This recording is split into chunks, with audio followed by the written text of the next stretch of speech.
সুন্নাত শুধু নয় দাওয়াতের মেহমান, সুন্নাত শুধু নয় খাবার শেষে মধুপান, আরো কিছু সুন্নাত আছে তুমি জানো কি? জানলেও জীবনে কখনো তা মানো কি? আরো কিছু সুন্নাত আছে তুমি জানো কি? জানলেও জীবনে কখনো তা মানো কি? সুন্নাত নয় শুধু পাগড়ি মাথায় দেওয়া, আর সুন্নাত হলো অন্যায় বাধা দেওয়া। সুন্নাত নয় শুধু পাগড়ি মাথায় দেওয়া, আর সুন্নাত হলো অন্যায় বাধা দেওয়া। সুন্নাত নয় শুধু মেষ চড়াতে যাওয়া, আর সুন্নাত হলো রাষ্ট্রনায়ক হওয়া। সুন্নাত নয় শুধু মেষ চড়াতে যাওয়া, আর সুন্নাত হলো রাষ্ট্রনায়ক হওয়া। মুহাব্বতে তার সুদিনের সাথী তুমি, দুর্দিনেও কি তার পাশে তুমি থাকো কি? সুন্নাত শুধু নয় দাওয়াতের মেহমান, সুন্নাত শুধু নয় খাবার শেষে মধুপান, সুন্নাত শুধু নয় দাওয়াতের মেহমান, সুন্নাত শুধু নয় খাবার শেষে মধুপান। আলহামদুলিল্লাহ, মহান আল্লাহ পাক রব্বুল আলামিনের আযম শান দরবারে লাখ কোটি শুকরিয়া যে মহান আল্লাহ পাক রব্বুল আলামিন আমাদেরকে পবিত্র জুমার দিনে জুমার নামাজকে কেন্দ্র করে মসজিদে আসার মতন, বসার মতন এবং সেই সাথে কিছু দিনই কথাবার্তা শোনার মতন সুযোগ করে দিয়েছেন। এই জন্য সকলে অন্তরস্থল থেকে শুকরিয়া তান বলি আলহামদুলিল্লাহ। এবং সাথে সাথে দুরূদ প্রেরণ করি এই দুর্দেশ থেকে সেই মহামানবের প্রতি, যার অক্লান্ত পরিশ্রম এবং মেহনতের বদৌলতে আজকে আমরা দ্বীনের মতন, ঈমানের মতন, ইসলামের মতন মহা দৌলত পেয়েছি। এজন্য সকলে একবার বলি সাল্লাল্লাহু আলাইহি ওয়াসাল্লাম। মুহতারাম হাজিরিন, আজকের আলোচনার বিষয়বস্তু হলো রাসূলের প্রেম এবং সুন্নাতের গুরুত্ব ও ফজিলত। সুন্নাতের গুরুত্ব ও ফজিলত এবং রাসূল সাল্লাল্লাহু আলাইহি ওয়াসাল্লামের মহব্বত, প্রেম, ভালোবাসা। আল্লাহ চাইলে নির্ধারিত সময়ের মধ্যে উক্ত বিষয়ের উপর কিঞ্চিত পরিমাণ আলোকপাত করার পর তৌফিক ইল্লা বিল্লাহ। মুহতারাম হাজিরিন, সুন্নাত সম্পর্কে আলোচনা করার পূর্বে আমাদেরকে জেনে নিতে হবে সুন্নাত কি। সুন্নাত শব্দের আবিধানিক অর্থ হলো আদর্শ, নীতি, পথ, পন্থা। পরিভাষায় সুন্নাত বলা হয় আল্লাহ রাসূল সাল্লাল্লাহু আলাইহি ওয়াসাল্লামের কথা, কাজ, মৌন সমর্থন এবং সাহাবায়ে কেরাম রাদিয়াল্লাহু তাআলা আনহুদের কথা, কাজ এবং মৌন সমর্থনের মধ্যে থেকে যেইগুলো আমাদের জন্য করণীয় সেইগুলো আমাদের জন্য সুন্নাত। মুহতারাম হাজিরিন, সুন্নাত মেনে জীবন যাপন করতে পারলে জীবন হবে সুখময় ইহকাল এবং পরকাল উভয় জগতে। আর সুন্নাত থেকে দূরে থেকে সুন্নাতের খেলাফ কাজ করলে দুনিয়া এবং আখিরাতে উভয় জায়গায় মানুষ ক্ষতিগ্রস্ত হবে, নাকাম হবে। এবার এখন আমাদেরকে জেনে নেওয়া যাক এই সুন্নাতের গুরুত্ব সম্পর্কে।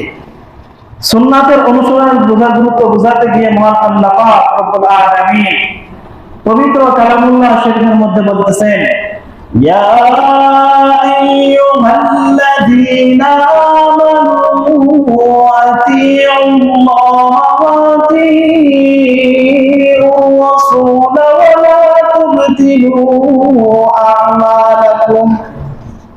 আল্লাহ পাক রব্বুল আলামিন আয়াতের মধ্যে বলছে, হে ঈমানদারগণ, তোমরা আল্লাহ এবং তার রাসূলের অনুসরণ করো, তোমাদের আমলকে বিনষ্ট করো না। মুহতারাম হাজিরিন, ইয়া আইয়ুহাল্লাযীনা আমানু আতিউল্লাহ ওয়া আতিউর রাসূল ولا تبطلوا أعمالكم আল্লাহ বলেন হে ইমানদার বান্দারা তোমরা আল্লাহ এবং তার রাসূলের অনুগত্য করো এবং তোমাদের কর্মকে বিনষ্ট করো না। মুহতারাম হাজিরিন, এই আয়াত দ্বারা বোঝা যায় আল্লাহ এবং তার রাসূলের অনুসরণ না করে যদি আমরা ইবাদত বন্দেগী করি, যদি আমল করি, সেখানে যদি আল্লাহ এবং আল্লাহর রাসূলের অনুসরণ না থাকে, তাহলে সেই আমল নষ্ট হয়ে যাবে, ধ্বংস হয়ে যাবে। আমলের এক পয়সার সওয়াব আল্লাহ তাআলা দিবেন না। যে আল্লাহ এবং আল্লাহ রাসূলের অনুসরণ করলে আমল সঠিক হবে। চেয়ারম্যান, উপজেলা চেয়ারম্যান, মেম্বারের সিল স্বাক্ষর থাকলে, প্রধানমন্ত্রীর সিল স্বাক্ষর থাকলে বিল পাস হবে, আল্লাহ বিল পাস হয় না। আল্লাহ হুকুম, রাসূলের তরিকা, রাসূলের সুন্নাত অনুযায়ী যদি আমল করা হয়, তাহলে সেটা আল্লাহর কাছে গ্রহণযোগ্য হয়, অন্যায় সেটা আল্লাহর কাছে গ্রহণযোগ্য হয় না। মুহতারাম হাজিরিন, নবী করিম সাল্লাল্লাহু আলাইহি ওয়াসাল্লামের আমল, গোটা জিন্দেগীর আমল দুই ভাগে বিভক্ত। কয় ভাগে? আলোচনা বলেন, কয় ভাগে? দুই ভাগে। এক নম্বর ভাগ হলো ইবাদত। আল্লাহ নবী সাল্লাল্লাহু আলাইহি ওয়াসাল্লাম যে ইবাদত বন্দেগী করেছেন, নামাজ, রোজা, হজ, যাকাত, যত প্রকার ইবাদত, ফরজ, নফল, ওয়াজিব, সমস্ত ইবাদত হলো এটা এক প্রকার সুন্নাত। আল্লাহর হাবিব সাল্লাল্লাহু আলাইহি ওয়াসাল্লামের ইবাদতগুলো যে পদ্ধতিতে করেছেন, ওই পদ্ধতিতে করাটাই হলো সুন্নাত তরিকা, রাসূলের তরিকা। আর এই তরিকায় করলে সেটা আল্লাহর কাছে গ্রহণযোগ্য হবে, অন্যায় গ্রহণযোগ্য হবে না। দুই নম্বর হলো আমলের দুই নম্বর ভাগ। আল্লাহ সাল্লাল্লাহু আলাইহি ওয়াসাল্লাম আমলের যে দুইটা ভাগ, দুই নম্বর হলো সুন্নাতে আদিয়া।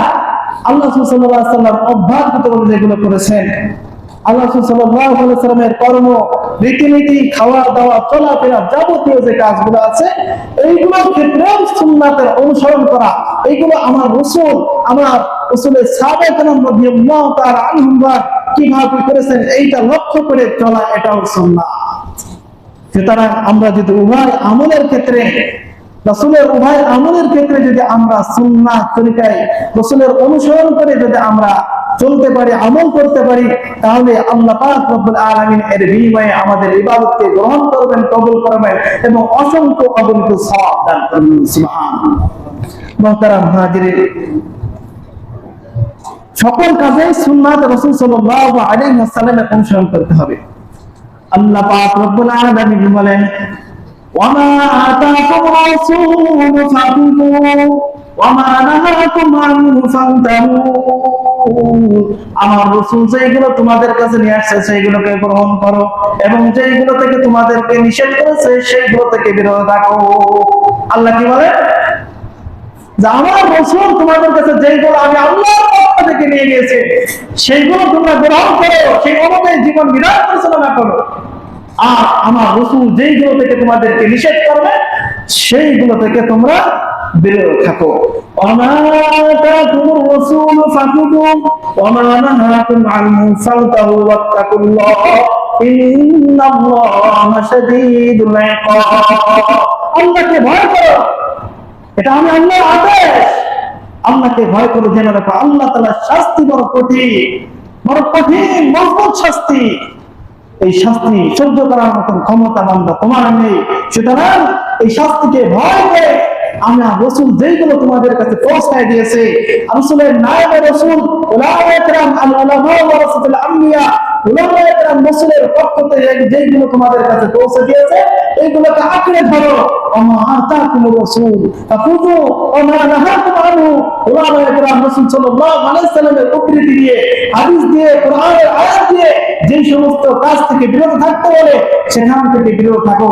নয় জেনে রাখো আমি আল্লাহকে ভয় করে বিরত থাকো, না আমি আল্লাহর আযাব তোমাদেরকে গ্রেফতার করবে। মুহতারাম হাজিরিন, এই জন্য আমাদেরকে রাসূল কারীম সাল্লাল্লাহু আলাইহি ওয়াসাল্লামের সুন্নাতকে পুঙ্খানুপুঙ্খভাবে আঁকড়ে ধরতে হবে। আল্লাহর হাবিব সাল্লাল্লাহু আলাইহি ওয়াসাল্লাম বলেন, লাউ তারাকতুম সুন্নাতা নবিয়্যিকুম লাযালালতুম। ও আমার উম্মতেরা, যদি তোমরা তোমাদের নবীর সুন্নাতকে ছেড়ে দাও তাহলে তোমরা পথভ্রষ্ট হয়ে যাবে, গোমরা হয়ে যাবে। অন্যত্র আল্লাহর হাবিব সাল্লাল্লাহু আলাইহি ওয়াসাল্লাম বলেন, فيكم أمرين لم تزلوا ما تمسكتم بهما كتاب الله وسنة رسوله আমি আল্লাহর হাবিব তোমাদের মধ্যে দুইটা জিনিস রেখে যাচ্ছি, যতদিন পর্যন্ত তোমরা এই দুইটা জিনিসকে আঁকড়ে ধরবে তখনই তোমরা পথভ্রষ্ট হবে না। দুইটা জিনিসের একটা হলো আমার আল্লাহর কিতাব, দুই নম্বর হলো আমি রাসূল সাল্লাল্লাহু আলাইহি ওয়াসাল্লামের মুখে নিঃসৃত বাণী হাদিস। এই দুইটা যদি তোমরা আঁকড়ে ধরতে পারো তাহলে কেউ তোমাদেরকে গুমরাহ করতে পারবে না, কখনোই তোমরা পথভ্রষ্ট হবে না। বলেন সুবহানাল্লাহ। মুহতারাম হাজিরিন, এবার আসুন আমরা জেনে নেই এই কোরআন হাদিসের আলোকে আমরা জেনে নেই যে আল্লাহর হাবিব সাল্লাল্লাহু আলাইহি সাল্লামের সুন্নাত পালন করলে লাভ কি, ফজিলত কি। মানুষ যেই জিনিসের মধ্যে লাভ পায়, যেই জিনিসের লাভ জানে সেইটা খোঁজে, ঠিক কিনা? অবশ্যই সেটা খোঁজে। মহান আল্লাহ পাক রব্বুল আলামিন তার রাসূলের সুন্নাতের ফজিলত বর্ণনা করতে গিয়ে কোরআনুল কারীমের মধ্যে বলেন, খুব মনোযোগ দিয়ে শুনবেন। قل إن كنتم تحبون الله فاتبعوني يحببكم الله ويغفر لكم ذنوبكم والله غفور رحيم। الله محترم হাজিরিন, আল্লাহ পাক রব্বুল আলামিন বলেন, ও নবী আপনি বলে দিন পৃথিবীর মানুষদেরকে, তোমরা যদি আল্লাহ তাআলাকে ভালোবেসে থাকো তাহলে আমি নবীর অনুসরণ করো, তাহলে আল্লাহ তাআলা তোমাদেরকে ভালোবাসবেন এবং তোমাদের গুনাহসমূহ ক্ষমা করে দিবেন। জেনে রাখো আল্লাহ তাআলা অতিশয় ক্ষমাশীল পরম দয়ালু। মুহতারাম হাজিরিন, তাফসীর ইবনে কাসিরের মধ্যে আল্লাহ ইবনে কাসির রাহমাতুল্লাহি আলাইহি লেখেন, যে বান্দারা আল্লাহ পাক রব্বুল আলামিনের অনুসরণ বা ভালোবাসার দাবি করে যে আমরা আল্লাহকে ভালোবাসি, আল্লাহকে ভালোবাসি বলে দাবি করে, অথচ রাসূল কারীম সাল্লাল্লাহু আলাইহি ওয়াসাল্লামের তরিকা অনুযায়ী চলে না, তাদের দাবি হলো তারা হলো মিথ্যা দাবিদার। তারা আল্লাহকে ভালোবাসে এই দাবি করে, অথচ আল্লাহ হাবিব সাল্লাল্লাহু আলাইহি ওয়াসাল্লামের সুন্নাতের অনুসরণ করে না, এই জন্য তাদের দাবি মিথ্যা। অনুরূপ ভাবে যারা বিশ্ব আশিকে রাসূল দাবি করে অথচ তাদের 3.5 হাত বডির মধ্যে কোন সুন্নাতের লেশ মাত্র নেই, আল্লাহ রাসূলের তরিকা অনুযায়ী দাঁড়িয়ে নেই, আল্লাহ রাসূলের তরিকা অনুযায়ী মাথার চুল নেই, তার হাতের নখগুলো আল্লাহ রাসূলের তরিকা অনুযায়ী নাই, তার পোশাক পরিচ্ছদ আমলাত কোনো কিছুই আল্লাহ রাসূলের তরিকা অনুযায়ী নাই, অথচ সে দাবি করে বিশ্বাস কে রাসূল। অবিশ্বাস কে রাসূল না, অবিশ্বাস আন্তর্জাতিক খ্যাতি সম্পূর্ণ কুখ্যাত ভণ্ড আল্লাহ রাসূলের আশিক দাবি করে, অথচ রাসূলের গলায় ছুরি মারে দাড়ি কাটে, সারা দাড়িগুলো একটা গাছ করে ফেলা, ও কিসের আল্লাহর আশিক রাসূল। এই জন্য আল্লাহকে যদি মহব্বত করতে হয়, মহব্বত করতে হবে তাকে, আল্লাহ রাসূলকে অনুসরণ করাই তাই হলো আসল মহব্বত। আল্লাহ হাবিব সাল্লাল্লাহু আলাইহি সাল্লাম বলেন, মান আহাব্বা সুন্নতি ফাকাদ আহাব্বানি, মান আহাব্বা সুন্নতি ফাকাদ আহাব্বানি ওয়া মান আহাব্বানি কানা মাই ফিল জান্নাহ। যে ব্যক্তি আমার সুন্নাতকে ভালোবাসলো অর্থাৎ আমার সুন্নাতের অনুসরণ করলো, সে আমাকেই ভালোবাসলো, আর যে আমাকে ভালোবাসলো সে আমার সাথে জান্নাতে থাকবে। বলুন সুবহানাল্লাহ। তাহলে বলেন তো, ওই যে খ্যাতি সম্পন্ন কুখ্যাত আল্লাহর আশিক রাসূল, যার মুখের দাড়ি মাথার চুল আল্লাহ রাসূলের সুন্নাত তরিকা নাই, 3.5 হাত বডির মধ্যে আল্লাহ রাসূলের সুন্নতি পোশাক নাই, ও কি আল্লাহ রাসূল আল্লাহ রাসূলের আশিক না? ও ভণ্ড। অথচ আমরা আল্লাহ রাসূলের আশিক দাবি করতেছি, আমাদের বডির মধ্যে সুন্নাতে আল্লাহ রাসূলের মুহাম্মদ দাবি করতেছি, বডির মধ্যে সুন্নাত নেই, আমার আমল আখলাক চলাফেরা মধ্যে কোনো সুন্নাত নেই, নামাজ পড়তেছি সুন্নাত তরিকায় হচ্ছে না, রোজা রাখতেছি সেটাও সুন্নাত তরিকা হচ্ছে না। মুহতারাম হাজির, এই জন্য আমাকে দেখতে হবে, সুন্নাতের সাথে মিলাইতে হবে, আল্লাহ হাবিব সাল্লাল্লাহু আলাইহি ওয়াসাল্লামের সুন্নাত কোনখানে আমল করতে হবে, তাহলে আমার আপনার জন্য থাকবে জান্নাত। আর যদি আমি আপনি এই সুন্নাত থেকে বিরত থাকি, সুন্নাতের অনুসরণ অনুকরণ থেকে বিরত থাকি, তাহলে নিঃসন্দেহে আমাদেরকে জাহান্নামে যেতে হবে। এই জন্য আমাদেরকে দেখতে হবে আমি কোনে আমার রাসূলের সুন্নাত কবে। তু যাও সুন্নতে আহমদ তুজা বা মুহাম্মদ কাইদু ওয়াদিন ইসবতুরা কার শাইতান মিকুনি লানত ওয়ালি বরওয়ালি লানত আজবকা আজকাই বরওয়ালি লানত আজকাই বরওয়ালি হামসিরাতে মুস্তাফা দর তামামে হালে কুন ইত্তেবায়ে সুন্নতে খায়রুল বাশার গিরে লাজিম তাবিয়াবি আইতিসার মান আহাব্বা সুন্নতি কওলে রাসূল মাজদায়ে কানামাই হামকুল কবুল। কে নবীর সুন্নাত মানে, কে নবীর সুন্নাত মানে না, প্রমাণ হলো তো যার মধ্যে নবীর আদর্শ নাই, যার চুলের মধ্যে নবীর আদর্শ নাই, এ সুন্নাত মানে না, এর ঠিকানা হবে জাহান্নাম। আর যে সুন্নাত মানে আল্লাহর হাবিব সাল্লাল্লাহু আলাইহি ওয়াসাল্লামের সুন্নাত মানে, তার ঠিকানা হবে জান্নাত। আল্লাহর হাবিব সাল্লাল্লাহু আলাইহি ওয়াসাল্লাম হাদিসের মধ্যে বলেন, আন আবি হুরায়রা রাদিয়াল্লাহু তাআলা আনহু قال أن رسول الله صلى الله عليه وسلم كل أمتي يدخلون الجنة إلا من أبى قيل ومن يأبى يا رسول الله قال من أطاعني دخل الجنة ومن عصاني فقد أبى। আল্লাহর হাবিব সাল্লাল্লাহু আলাইহি ওয়াসাল্লাম হাদিসের মধ্যে বলেন, হযরত আবু হুরায়রা রাদিয়াল্লাহু তাআলা আনহু থেকে বর্ণিত, রাসূলুল্লাহ সাল্লাল্লাহু আলাইহি ওয়াসাল্লাম বলেন, আমার প্রতিটা উম্মতি জান্নাতে যাবে, তবে যারা অস্বীকার করবে এরা জান্নাতে যাবে না। সাহাবায়ে কেরাম রাদিয়াল্লাহু তাআলা আনহুম প্রশ্ন করলেন, ইয়া আল্লাহর রাসূল, ইয়া হাবিবাল্লাহ, ইয়া রাসূলুল্লাহ, অস্বীকারী আবার কারা? আল্লাহর হাবিব সাল্লাল্লাহু আলাইহি ওয়াসাল্লাম বললেন, মান আতানি দাখালাল জান্নাহ, যারা আমার অনুসরণ করবে, আমি আল্লাহর রাসূলের অনুসরণ করবে, তারা জান্নাতে যাবে। ওমান আসানি ফাকাদ আবা, আর যারা আমার সুন্নাতের নিন্দা করবে, আমি আল্লাহর রাসূলের অনুসরণ করবে না, সেই হলো অস্বীকারী। এই জন্য বাজান আমাদেরকে যদি জান্নাতে যেতে হয়, আল্লাহর রাসূলের অনুসরণ অনুকরণের বিকল্প কোনো রাস্তা নাই। একমাত্র জান্নাতে যাওয়ার পথই হলো আল্লাহর হাবিব সাল্লাল্লাহু আলাইহি ওয়াসাল্লামের অনুকরণ। আপনি যদি আপনার কবরটাকে আলোকিত করতে চান, আপনি জান্নাতে যেতে চান, তাহলে আল্লাহর হাবিব সাল্লাল্লাহু আলাইহি ওয়াসাল্লামের সুন্নতের অনুকরণের বিকল্প কোনো রাস্তা নেই। अगर खाही गोरेरा रोशन कुनी, अगर खाही गोरेरा रोशन कुनी, गिरे लाजिम सुन्नते पैगम्बरी। ओ मुसलमान, चाও যদি তুমি তোমার কবরকে আলোকিত করতে, তাহলে আল্লাহ রাসূলের সুন্নাতকে আঁকড়ে ধরো। আল্লাহ রাসূলের সুন্নাত যদি তুমি পালন করতে পারো, আল্লাহ পাক রব্বুল আলামিন বলেন, ওয়া মান ইউতিল্লাহ ওয়া রাসূলাহু ফাকাদ ফাযা ফাওজান আযীমা। যে আল্লাহ এবং তার রাসূলের অনুগত করলো, সে মহা সফলতা অর্জন করে নিল। অপর আয়াতে আল্লাহ পাক রব্বুল আলামিন বলেন, ওয়া মান ইউতিল্লাহ ওয়া রাসূলাহু ইউদখিলহু জান্নাতিন তাজরি মিন তাহতিহাল আনহার। যে ব্যক্তি আল্লাহ এবং আল্লাহর রাসূলকে অনুসরণ করবে, আল্লাহ পাক রব্বুল আলামিন তাকে এমন জান্নাতে প্রবেশ করাবে, যে জান্নাতের তলদেশে নহর প্রবেশ থাকবে। সুবহানাল্লাহ। ওয়া মান ইয়াতাওয়াল্লা ইউআযিবহু আযাবান আলীমা। আর যারা আল্লাহ রাসূলের অনুকরণ থেকে মুখ ফিরিয়ে নেবে, তাদেরকে আল্লাহ তাআলা কঠিন থেকে কঠিন শাস্তি দেবে। তু যাও সুন্নতে আহমদ তুজা বা মুহাম্মদ কাইদু ওয়াদিন ইসবতুরা। আর তুমি কোথায়? তোমার নবীর সুন্নাত কোথায়? তোমার মধ্যে নবীর সুন্নাত নাই, অথচ তুমি দাবি করো আমি উম্মতে মুহাম্মাদি। এটা কেমন দাবি?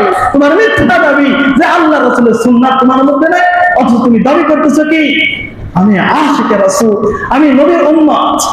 নবীর উম্মত বলে দাবি করো, অথচ তোমার মধ্যে সুন্নাতের লেশ মাত্র নাই, সুন্নাতের প্রতি মহব্বত নাই, আল্লাহ রাসূলের ভালোবাসা নেই। আল্লাহ রাসূলের ভালোবাসা ছাড়া প্রকৃত মুমিন হওয়া সম্ভব না। আল্লাহর হাবিব সাল্লাল্লাহু আলাইহি ওয়াসাল্লাম বলেন, لا يؤمن أحدكم حتى أكون أحب إليه من والده وولده والناس أجمعين। ওই সময় পর্যন্ত একজন ব্যক্তি প্রকৃত মুমিন হতে পারবে না যতক্ষণ না সে তার নিজের পিতামাতা থেকে, সন্তান আদি থেকে, দুনিয়ার সমস্ত মানুষ থেকে আমি আল্লাহ রাসূলকে বেশি ভালোবাসবে। সুতরাং রাসূলের সীমাহীন ভালোবাসা ছাড়া ঈমানের এক চুলো দাম নেই, সে প্রকৃত ঈমানদার হতে পারবে। রাসূলের সীমাহীন ভালোবাসা ছাড়া ঈমানের এতটুকু নেই, দাম নেই। রাসূলের সীমাহীন ভালোবাসা ছাড়া ঈমানের এতটুকু নেই, দাম নেই।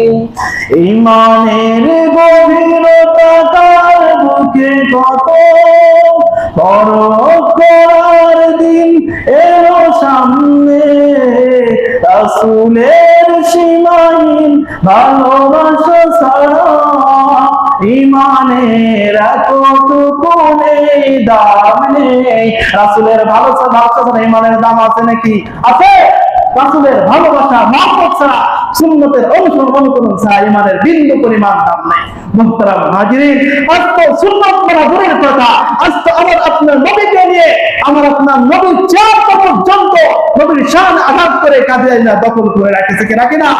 নবীকে নিয়ে অসংখ্য কুলাঙ্গার, কুমারের সন্তান, কুসন্তান, এরা নবীকে গালি দেয়, নবীর ইজ্জতকে ছিনিমিনি খেলে, নবীর দুশমন, এরা আল্লাহ এবং তার রাসূলের দুশমন, নবীকে গালি দেয়। নবীর সন্তান ফাতেমা রাদিয়াল্লাহু তাআলা আনহাকে গালি দেয়, নবীর পবিত্র পবিত্র স্ত্রীদেরকে নিয়ে সমালোচনা করে, বিভিন্ন কথাবার্তা বলে।